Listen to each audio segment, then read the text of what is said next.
2D, to dimension.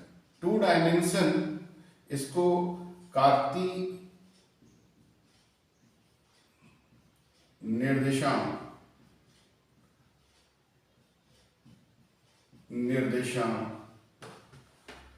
पद्धति। तो कार्ती निर्देशांक मतलब टू डायमेंशन में हम देखिए क्या देखते हैं। सबसे पहले बेसिक क्या क्या चीज इसमें होता है इसको जान लें। ये एक्स एक्सिस है, ये वाई एक्सिस, और इसको जहां पे एक्स एक्सिस और वाई एक्सिस इंटरसेक्ट करता है, प्रतिच्छेद करता है, उसको हम बोलते हैं मूल बिंदु और ओरिजिन। इसका कोऑर्डिनेट होता है 0 0। अब अगर हम किसी भी पॉइंट का कोऑर्डिनेट निर्देशांक, सपोज ये पॉइंट P है, इसका कोऑर्डिनेट लेना चाहें तो इसका कोऑर्डिनेट क्या लेते हैं, एक्स वाई। और एक्स वाई का मतलब होता है कि ये जो है, सपोज यहां परपेंडिकुलर ड्रा करें तो ये एल, लंब डालें तो ये एल आता है, तो ओ से एल का जो डिस्टेंस होता है ये एक्स होता है, और ये पी से इस एक्स एक्सिस का डिस्टेंस वाई। मतलब एक्स क्या होता है, पी का वाई एक्सिस से डिस्टेंस, ये डिस्टेंस है एक्स। इसमें जो एक्स कोऑर्डिनेट होता है वो क्या प्रदर्शित करता है, वाई एक्सिस से डिस्टेंस, और वाई क्या बताता है, एक्स एक्सिस से डिस्टेंस। तो ये है एक्स और वाई का मतलब। इसमें एक्स को हम भुज बोलते हैं,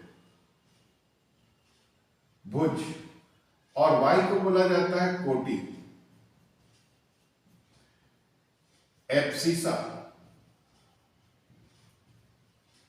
और इसको बोलते हैं ऑर्डिनेट। ठीक है, तो एब्सिसा क्या शो करता है, वाई एक्सिस से ये पॉइंट कितने डिस्टेंस पर है, और ऑर्डिनेट क्या शो करता है, एक्स एक्सिस से ये कितने डिस्टेंस पर है। तो ये एक्स वाई का मतलब होता है। इसको 2D इसीलिए बोला जाता है, टू डायमेंशन, मतलब एक्स और वाई दो चीज मिलके उस पॉइंट के लोकेशन को बताता है, या उसका एड्रेस बताता है कि वो पॉइंट कहां पर मिलेगा। एक्स एक्सिस से हम वाई डिस्टेंस जाएं और वाई एक्सिस से एक्स डिस्टेंस पर जाएंगे तो वो पॉइंट हमको मिल जाएगा, मतलब वो उस पॉइंट का लोकेशन है। उस पॉइंट के लोकेशन को बताने के लिए हम एक्स और वाई का यूज करते हैं, दो चीज का, इसलिए इसको टू डायमेंशन बोला जाता है। तो ये, अब अगर हम कोई पॉइंट लेते हैं एक्स एक्सिस पर, तो एक्स एक्सिस पर मैं सपोज एक पॉइंट लेता हूं Q, तो इस पॉइंट का कोऑर्डिनेट क्या होगा। तो एक्स एक्सिस पर जो भी पॉइंट होता है, क्योंकि एक्स एक्सिस में क्या होता है, y की वैल्यू 0 होता है, एक्स एक्सिस पर y की वैल्यू 0 होता है, इसलिए इसका जो y कोऑर्डिनेट होगा वो 0 होगा। और x कोऑर्डिनेट क्या होगा, ये x ओरिजिन से, मतलब इस y एक्सिस से ये q कितने डिस्टेंस पर है, सपोज ये 5 डिस्टेंस पर है, ये q का जो है डिस्टेंस 5 है, तो इस पॉइंट का कोऑर्डिनेट हो जाएगा 5 0। मतलब कोई भी पॉइंट जो एक्स एक्सिस में होता है उसका y कोऑर्डिनेट, मतलब ऑर्डिनेट, कोटि 0 होगा, भुज की कुछ न कुछ वैल्यू होगी, एब्सिसा कुछ न कुछ होगा। वैसे ही अगर हम y एक्सिस पर कोई पॉइंट ले लें, सपोज ये r एक पॉइंट ले लेते हैं, तो इस पॉइंट का कोऑर्डिनेट क्या होगा, इसका कोऑर्डिनेट y एक्सिस पर, ये ध्यान रखिएगा, x की वैल्यू 0 होता है, यानी y एक्सिस पर अगर कोई भी पॉइंट लेते हैं, y एक्सिस पर कोई भी पॉइंट लेते हैं तो इसका कोऑर्डिनेट होगा 0, और सपोज ये कितने डिस्टेंस पर है, 3 डिस्टेंस पर है, तो 0 3। मतलब y एक्सिस पर अगर कोई भी पॉइंट लेते हैं तो उसका एब्सिसा 0, और ऑर्डिनेट क्या होता है, कोई नॉन जीरो वैल्यू होता है। ठीक है, अब इसके बाद हम देखते हैं क्वाड्रेंट सिस्टम। अभी हम समझे हैं कि एक्स एक्सिस वाई एक्सिस में किसकी वैल्यू 0 होती है, और किसी पॉइंट का जो कोऑर्डिनेट लेते हैं वो क्या शो करता है, इसके बारे में अभी हम डिस्कस किए हैं। तो अब हम देखते हैं कि ये 4 पार्ट में डिवाइड है, देख सकते हैं एक्स एक्सिस और वाई एक्सिस दोनों इंटरसेक्ट कर रहे हैं, ये टोटल 4 पार्ट में डिवाइड है। ये कहलाता है फर्स्ट क्वाड्रेंट, इसको बोला जाता है सेकेंड क्वाड्रेंट, और इसको थर्ड, और ये फोर्थ क्वाड्रेंट, चतुर्थांश, प्रथम चतुर्थांश, द्वितीय चतुर्थांश, तृतीय चतुर्थांश और चतुर्थ चतुर्थांश क्वाड्रेंट बोला जाता है। अब यहाँ पर x की वैल्यू प्लस और y प्लस, इस पार्ट में x निगेटिव, ओरिजिन के मूल बिंदु के लेफ्ट साइड में x की वैल्यू निगेटिव होती है, वैसे ही x एक्सिस के डाउनवर्ड डायरेक्शन में, नीचे के डायरेक्शन में y की वैल्यू निगेटिव होती है, ऋणात्मक होती है। तो हम इसको 4 क्वाड्रेंट में डिवाइड कर सकते हैं। x axis y axis divide एक दूसरे को प्रतिच्छेद कर रहा है ऊपर, तो इस प्रकार हम ये 4 पार्ट में डिवाइड कर लिए। ये पहले भाग को प्रथम चतुर्थांश बोलते हैं। अगर इस पार्ट में किसी भी पॉइंट का कोऑर्डिनेट लिखना हो, मान लेते हैं पॉइंट P, तो x और y दोनों पॉजिटिव हैं, x और y दोनों पॉजिटिव हैं, इसलिए यहाँ पर प्लस प्लस में होगा। किसी भी पॉइंट का लोकेशन अगर हम बताना चाहेंगे तो वो दोनों एब्सिसा और ऑर्डिनेट, भुज और कोटि दोनों प्लस में होगा। इसी प्रकार अगर हम सेकेंड क्वाड्रेंट में आते हैं और किसी पॉइंट का लोकेशन बताएंगे या कोऑर्डिनेट बोलें, तो ये क्या होगा, x निगेटिव होगा और y पॉजिटिव होगा। थर्ड क्वाड्रेंट में क्या होगा, दोनों निगेटिव है, और फोर्थ क्वाड्रेंट में क्या होगा, x पॉजिटिव और y निगेटिव है। तो इस प्रकार हम इसको 4 पार्ट में बांटे हैं। फर्स्ट क्वाड्रेंट में अगर कोई भी पॉइंट है तो उसमें एब्सिसा और ऑर्डिनेट, भुज और कोटि दोनों धन धन में होगा, प्लस प्लस में होगा। सेकेंड क्वाड्रेंट में एब्सिसा निगेटिव और ऑर्डिनेट पॉजिटिव होगा, भुज ऋणात्मक और कोटि धनात्मक होगा, और थर्ड क्वाड्रेंट में दोनों माइनस होगा। फोर्थ क्वाड्रेंट में एब्सिसा पॉजिटिव और ऑर्डिनेट निगेटिव होगा। तो ये हम बेसिक चीज समझ गए हैं। अब इसके बाद देखते हैं डिस्टेंस फार्मूला। अगर हमारे पास कोई दो पॉइंट है प्लेन में, तो उन दोनों पॉइंट के बीच का डिस्टेंस फार्मूला क्या होता है। तो अगला पॉइंट देखते हैं, डिस्टेंस फार्मूला।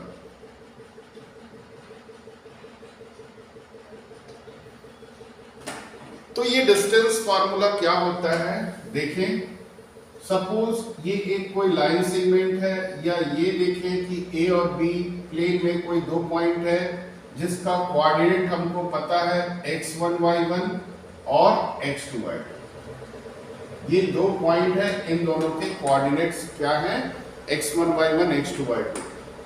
अगर हमको इन दोनों के बीच का डिस्टेंस निकालना है तो डिस्टेंस फार्मूला हमारे पास है under root x2 minus x1 square plus y2 minus y1 square. ये डिस्टेंस फार्मूला है। मतलब कोई भी दो पॉइंट प्लेन में है, उनके बीच का हमको डिस्टेंस फाइंड करना है, तो इस फार्मूले का यूज कर सकते हैं। तो अब इस फार्मूले का क्या एप्लीकेशन है, फार्मूला जान के क्या कर सकते हैं, हम इसको कहाँ अप्लाई करना है ये भी जानना जरूरी है। तो डिस्टेंस फार्मूला को कई जगह अप्लाई कर सकते हैं, कई टाइप के क्वेश्चन में। तो क्या क्या टाइप के क्वेश्चन बन सकते हैं इसमें, इसके बारे में अब डिस्कस करते हैं। तो पहला जो बेसिक क्वेश्चन बन सकता है कि इस लाइन सेगमेंट की लेंथ निकालने के लिए, ये जो रेखाखंड दिखाई दे रहा है आपको, इसकी लंबाई निकालने के लिए, तो अगर हम ये डिस्टेंस फार्मूला यूज करें तो हम क्या कर सकते हैं, डिस्टेंस फार्मूले से इसकी लंबाई ज्ञात कर सकते हैं। तो पहला एप्लीकेशन है कि हम लाइन सेगमेंट का रेखाखंड की लंबाई ज्ञात कर सकते हैं, लेंथ फाइंड कर सकते हैं, दूरी लंबाई निकाल सकते हैं। दूसरा एप्लीकेशन बहुत इंपॉर्टेंट एप्लीकेशन है। क्या एप्लीकेशन है, अगर हमको किसी त्रिभुज के तीनों शीर्ष दिए हैं, अगर कोई ट्राइंगल है, इसके तीनों वर्टाइसेस दिए गए हैं, suppose ABC is triangle whose coordinates are x1 y1, x2 y2, x3 y3। Suppose ये 3 कोऑर्डिनेट्स माने 3 वर्टाइसेस गिवन है ट्राइंगल के, और आपको बोला जाए कि चलिए चेक करके बताइए कि ये कैसा ट्राइंगल है। कैसा ट्राइंगल का मतलब ट्राइंगल बहुत टाइप के होते हैं, जैसे इक्विलेटरल ट्राइंगल मतलब समबाहु त्रिभुज। देखिए ट्राइंगल्स के टाइप मैं पहले बता दूं क्या क्या ट्राइंगल्स हैं। हम देखते हैं पहले इक्विलेटरल ट्राइंगल। इक्विलेटरल ट्राइंगल मतलब समबाहु त्रिभुज। समबाहु त्रिभुज। दूसरा होता है आइसोसेलेस ट्राइंगल। आइसोसेलेस ट्राइंगल समद्विबाहु त्रिभुज। तीसरा होता है right angled triangle. Right angled triangle मतलब समकोण त्रिभुज। और इन दोनों को मिला के भी हम बनाते हैं कैसा, समकोण समद्विबाहु त्रिभुज मतलब राइट एंगल्ड आइसोसेलेस ट्राइंगल। तो अब ये तीन वर्टाइसेस दे दिया है और हमको पहचानना है ये किस टाइप का त्रिभुज है, किस कैटेगरी में आता है। क्या ये समबाहु है, क्या ये समद्विबाहु है, क्या ये समकोण त्रिभुज है। तो ये फाइंड करने के लिए हम इस फार्मूले का यूज करके कर सकते हैं। कैसे, अब हम क्या करें, इन दोनों पॉइंट के बीच डिस्टेंस फार्मूला लगा दें, ये वाला फार्मूला, और इसे इस साइड की लेंथ निकाल लें। वैसे ही हम BC और AC की भी लेंथ फाइंड कर सकते हैं। ठीक है, तो हम इस डिस्टेंस फार्मूले से ये तीनों साइड की लेंथ फाइंड कर सकते हैं। और इससे क्या बेनिफिट होगा, अब इससे बेनिफिट ये होने वाला है कि अगर ये तीनों इक्वल है, अगर ये तीनों इक्वल है तब क्या बोल देंगे कि ये समबाहु त्रिभुज है।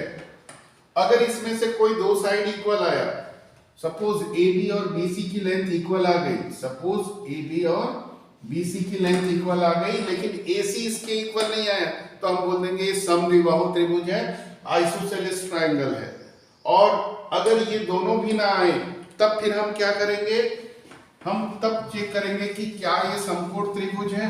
तो समकोण त्रिभुज कैसे चेक करेंगे, उसके लिए पाइथागोरस थ्योरम होता है कि अगर इनमें से कोई भी दो साइड का स्क्वायर का सम, अगर कोई भी दो भुजाओं के वर्गों का योग करें तीसरी भुजा, जरूरी नहीं कि AB स्क्वायर और BC स्क्वायर का सम AC स्क्वायर आए, कोई भी दो का, जैसे AB square plus AC square equals to BC square आ जाए, या BC square plus AC square equals to आ जाए AB स्क्वायर, कोई भी इसमें से रिलेशन आए, मतलब पाइथागोरस थ्योरम होल्ड कर रहा है, सेटिस्फाई कर रहा है, इसलिए अब हम बोल सकते हैं कि ये समकोण त्रिभुज है। तो डिस्टेंस फार्मूले का ये दूसरा एप्लीकेशन हो गया कि हम इसकी सहायता से डिस्टेंस फार्मूला का हेल्प लेके हम ये पता कर सकते हैं कि कोई त्रिभुज किस टाइप का त्रिभुज है। तीसरा चीज इसी टाइप से, अगर चतुर्भुज है, क्वाड्रिलेटरल है, मान लेते हैं कोई क्वाड्रिलेटरल है, अब इस क्वाड्रिलेटरल के चारों वर्टाइसेस गिवन है, ये चार वर्टाइसेस हैं ABCD, इसके कोऑर्डिनेट्स गिवन है, suppose x1 y1 x2 y2 x3 y3 x4 y4, चारों कोऑर्डिनेट गिवन है। अब यहाँ पे आइडेंटिफाई करना है कि ये किस टाइप का क्वाड्रिलेटरल है, किस टाइप का चतुर्भुज है, तो इसको आइडेंटिफाई करना है। तो इसके लिए क्या तरीका है, पहले अब इसमें भी कई टाइप की आकृति होती है, जैसे त्रिभुज में हमने देखा क्या क्या टाइप के, समद्विबाहु त्रिभुज, समबाहु त्रिभुज, समकोण त्रिभुज और समद्विबाहु समकोण त्रिभुज। वैसी टाइप के चतुर्भुज में भी, क्वाड्रिलेटरल में भी कई टाइप के क्वाड्रिलेटरल होते हैं। तो किस टाइप का क्वाड्रिलेटरल है फाइंड करना है, तो हम पहले क्वाड्रिलेटरल के टाइप्स देख लेते हैं। पहला टाइप है समांतर चतुर्भुज। समांतर चतुर्भुज, पैरेललोग्राम, पैरेललोग्राम बोलते हैं, समांतर चतुर्भुज। तो हम कैसे पहचानेंगे कि ये समांतर चतुर्भुज है, तो हम दूरी का सूत्र लगा के, डिस्टेंस फार्मूला लगा के हम पहले चारों भुजा की लंबाई निकाल लेंगे, AB BC CD, और साथ ही साथ हम क्या कर लेंगे, इसके विकर्ण की लंबाई, डायगोनल की लेंथ, AC और BD दो डायगोनल है, इनकी भी लेंथ निकालेंगे, यानी 6 लेंथ निकाल लेंगे। और उसके बाद हम क्या चेक करेंगे, पैरेललोग्राम की क्या प्रॉपर्टी होती है? अपोजिट साइड्स इक्वल होना चाहिए, AB और CD इक्वल होना चाहिए और AD और BC इक्वल होना चाहिए, अपोजिट साइड इक्वल होना चाहिए। तो क्या अब हम इसको समांतर चतुर्भुज बोल सकते हैं? थोड़ा सोचिए। नहीं, अभी हम ये कंफर्म नहीं बोल पाएंगे कि यही समांतर चतुर्भुज है, ऐसा हुआ तो, क्योंकि ये प्रॉपर्टी रेक्टेंगल की भी होती है। मैं साथ ही साथ रेक्टेंगल भी बता देता हूं। आयत की भी यही प्रॉपर्टी होती है, रेक्टेंगल। तो फिर कैसे आइडेंटिफाई करेंगे? आयत की भी यही प्रॉपर्टी। देखिए, समांतर चतुर्भुज का मैं डायग्राम बना रहा हूं, ऐसा होता है समांतर चतुर्भुज और आयत होता है ऐसा। तो इसमें डिफरेंस आप लोगों को दिखाई दे रहा होगा कि देखिए, इसमें भी अपोजिट साइड इक्वल है समांतर चतुर्भुज में, आयत में भी है। अगर मैं इसको A B C D लिखूं तो AB इक्वल्स टू CD और AD इक्वल्स टू BC। ये आयत की प्रॉपर्टी होती है और ये भी। तो अब दोनों में अंतर कैसे करें? तो यहां पर हमको डायग्राम में स्पष्ट रूप से दिखाई दे रहा है कि यहाँ जो डायगोनल है, देखिए समांतर चतुर्भुज में, पैरेललोग्राम में, इनके विकर्ण अलग अलग है। ये वाला विकर्ण ध्यान से देखिए, ये लंबा है, इसकी लेंथ ज्यादा है और इसकी लेंथ कम है।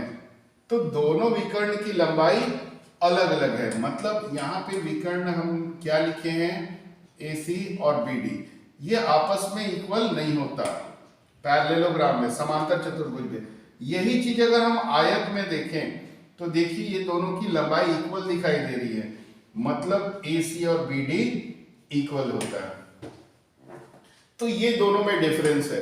तो ये भी इसका एप्लीकेशन है डिस्टेंस फार्मूला का, कि हम अगर क्वाड्रिलेटरल के चतुर्भुज के चारों कोऑर्डिनेट्स गिवन हैं, दिए गए हैं, और हम आइडेंटिफाई करना चाहें कि किस टाइप का चतुर्भुज है, तो इस टाइप से हम फाइंड कर सकते हैं डिस्टेंस फार्मूला से।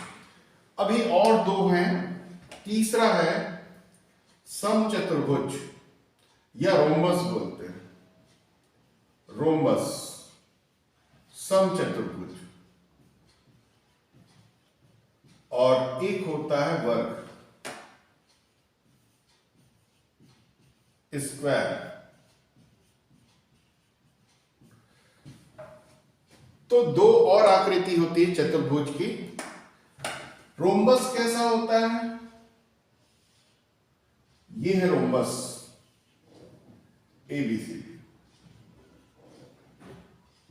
और स्क्वायर कैसा होता है? ये स्क्वायर है। तो क्या प्रॉपर्टी होती है? रोम्बस के चारों साइड्स इक्वल लेंथ होता है। AB equals to BC equals to CD equals to AD। Square की भी सेम प्रॉपर्टी होती है, AB equals to BC equals to CD equals to AD। तो फिर दोनों में डिफरेंस क्या रहा? कैसे पता चलेगा कि ये स्क्वायर है, ये रोम्बस है? तो उसके लिए एक प्रॉपर्टी ऐसी है जो दोनों को डिफर करती है। प्रॉपर्टी क्या है कि AC और BD, यहां डायगोनल जो है, ये देखिए ज्यादा लेंथ की दिखाई दे रही है AC, और BD की लेंथ कम है, तो दोनों इक्वल नहीं होता। यहां पर देखिए दोनों डायगोनल BD और AC इक्वल लेंथ का दिखाई दे रहा है, ये डिफरेंस है। तो जैसे पैरेललोग्राम और रेक्टेंगल, समांतर चतुर्भुज और आयत में ये प्रॉपर्टी कॉमन है, अपोजिट साइड्स इक्वल होता है, ये कॉमन प्रॉपर्टी है। वैसे यहां पर रोम्बस और स्क्वायर की कॉमन प्रॉपर्टी है कि चारों साइड से इक्वल होता है। तो दोनों में डिफरेंस करना है तो हमको डायगोनल की लेंथ निकालना ही पड़ेगा, तभी हम दोनों में डिफरेंस कर पाएंगे कि रोम्बस है कि स्क्वायर। तो ये डिस्टेंस फार्मूले का थर्ड एप्लीकेशन हो गया। अब इसके बाद नेक्स्ट एप्लीकेशन है, हम इस डिस्टेंस फार्मूले से फाइंड कर सकते हैं क्या कि पॉइंट्स कोलिनियर है कि नहीं, समरेखीय है कि नहीं। इसका चौथा एप्लीकेशन, समरेखी है कि नहीं पॉइंट, ये डिस्टेंस फार्मूले से हम फाइंड कर सकते हैं। कोलिनियर, 3 पॉइंट्स गिवन है, सपोज ये 3 पॉइंट्स गिवन है ए बी सी, तो ये 3 पॉइंट्स कोलिनियर है कि नहीं, इसके कोऑर्डिनेट्स गिवन रहेंगे।